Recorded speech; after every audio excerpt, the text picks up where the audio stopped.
नमस्कार दर्शकों, स्वागत है आपका हमारे चैनल प्रभात कहानी में।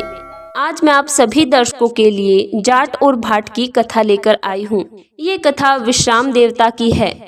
इससे रास्ते की कठिनाइयाँ दूर होती है और यात्रा सफल रहती है। तो किसी भी शुभ कार्य में जाने से पहले नगर बसेरा की कथा सुने। तो आइए कथा शुरू करते हैं। एक गांव में एक जाट और एक भाट रहता था। दोनों में परम मित्रता थी। एक बार जाट अपनी बहन के घर जाने को तैयार हुआ तो भाट अपने ससुराल जाने को। दोनों साथ साथ चल पड़े। रास्ते में रुककर एक तालाब की पाल पर बैठ गए। जाट ने भाट से कहा कि नगर बसेरा कर लेते हैं, लेकिन भाट बोला कि तू ही कर ले, मैं तो अपनी ससुराल जा रहा हूँ, वहाँ पर खूब खातिर होगी मेरी, तू कर ले नगर बसेरा। जाट वहीं तालाब की पाल पर बैठ पानी की घंटी और चावल की पोटली लेकर नगर बसेरा करने लगा। नगर बसेरा के साथ जाट कहने लगा, नगर बसेरा जो करे सो मन के धोवे पाप, ताता मांडा तापसी देगी मेरी माय, माँ देगी मावसी देगी द्वारका का वास, मीठा मीठा गास बैकुंडा का वास, 5 कुल्ठी छठी रास, मेरो जिबड़ो श्री कृष्ण के पास, डालूं पानी हो जाए घी, झट से निकल जाए मेरा जी। ये सब कर करा के जाट बहन के पास चल पड़ा। जाट की बहन ने भाई का खूब सम्मान किया, बहुत बातें की, भाई की पसंद का भोजन जिमाया। दूसरी तरफ भाट अपने ससुराल पहुंचा। वहां पर आग लगी हुई थी। आग बुझाने वह भी लग गया, जिसमें हाथ मुंह काले हो गए और खुद भी थोड़ा सा झुलस गया। ना रोटी पूछा ना पानी पूछा, भाट भूखा प्यासा वहां से निकल गया। शाम को दोनों फिर घर की ओर चल पड़े। रास्ते में मिल गए, एक दूसरे का हाल पूछा। भाट बोला कि मेरे ससुराल में तो आग लगी हुई थी और आग बुझाते बुझाते मैं भी काला हो गया, ना रोटी मिली ना पानी मिला।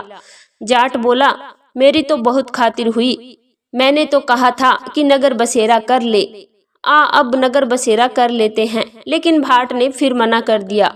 कहने लगा, तेरी मासी है, पता नहीं रोटी दे या ना दे, मेरी माँ है, दही की छुंछली चूरमा का पेड़ा धरा मिलेगा। भाट ने फिर नगर बसेरा नहीं किया। जाट नगर बसेरा करके घर को चल पड़ा। घर पहुँचते ही जाट की मौसी ने बहुत लाड प्यार किया। उधर भाट गया तो उसकी भैंस खो गई।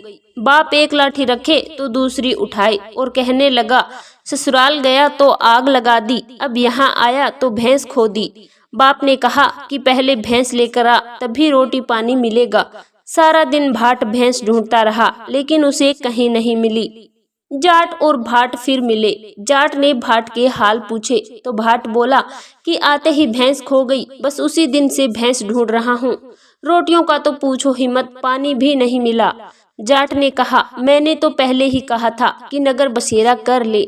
जाट की बात सुनकर भाट बोला कि अगर तेरे नगर बसेरे में इतनी ही ताकत है तो चलो अब कर लेते हैं। दोनों ने बैठकर नगर बसेरा किया और कहा, नगर बसेरा जो करे सो धोवे मन के पाप, ताता मांडा तापसी देगी मेरी माय, माँ देगी मावसी देगी द्वारका का वास, मीठा मीठा गास बैकुंडा का वास, 5 कुल्ठी छठी रास, मेरो जिबड़ो श्री कृष्ण के पास, डालूं पानी हो जाए घी, झट से निकल जाए मेरा जी।